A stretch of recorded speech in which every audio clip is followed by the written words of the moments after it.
চোখে মুখে ক্লান্তির ছাপ, তবুও মাঠে নেমে ম্যাচ জয়ের নায়ক ওয়েস্ট ইন্ডিজের স্পিনার আকিল হোসেন। সোমবার গভীর রাতে ঢাকায় পৌঁছনো, হোটেলে ওঠা ভোরে আর পরদিন দুপুরেই মাঠে নেমে বাংলাদেশকে হারিয়ে ম্যাচের নায়ক। কিন্তু ম্যাচ শেষে আকিলের মুখে হাসি, আর তার সেই হাসির মধ্যেই লুকিয়েছিল বাংলাদেশের পরিকল্পনা নিয়ে প্রশ্ন। আকিল অবাক। ম্যাচে সবচেয়ে আক্রমণাত্মক ব্যাটার ছিলেন রিশাদ হোসেন, 14 বলে 36 রান, কিন্তু সুপার ওভারে তাকে পাঠানো হয়নি। আকিল বললেন, আমরা সবাই অবাক হয়েছি। রিশাদ লম্বা, পাওয়ার আছে, ছোট পাস দিয়ে মারতে পারত, কিন্তু তারা পাঠালো না।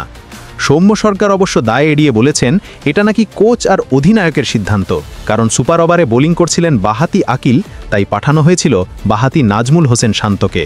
কিন্তু সেই পরিকল্পনা মাঠে কাজে লাগেনি। সুপার ওভারে 6 বলে দরকার ছিল 11 রান, প্রথম বলেই ওয়াইড, তারপর নো বল, তবু সুযোগ কাজে লাগাতে পারেননি। সৌম্য 3 বলে মাত্র 3 রান, নিজেই স্বীকার করেছেন, হ্যাঁ আমি ব্যর্থ হয়েছি। আর ম্যাচ শেষে আকিলের রসিকতা যেন পুরো ঘর মাতিয়ে দেয়। প্রথমে ভেবেছিলাম টিভির রং নষ্ট হয়ে গেছে, উইকেট এত কালো কেন, বলেই হাসিতে ফেটে পড়েন সবাই। মিরপুরের কালো উইকেট এবারও স্পিনারদের স্বর্গ।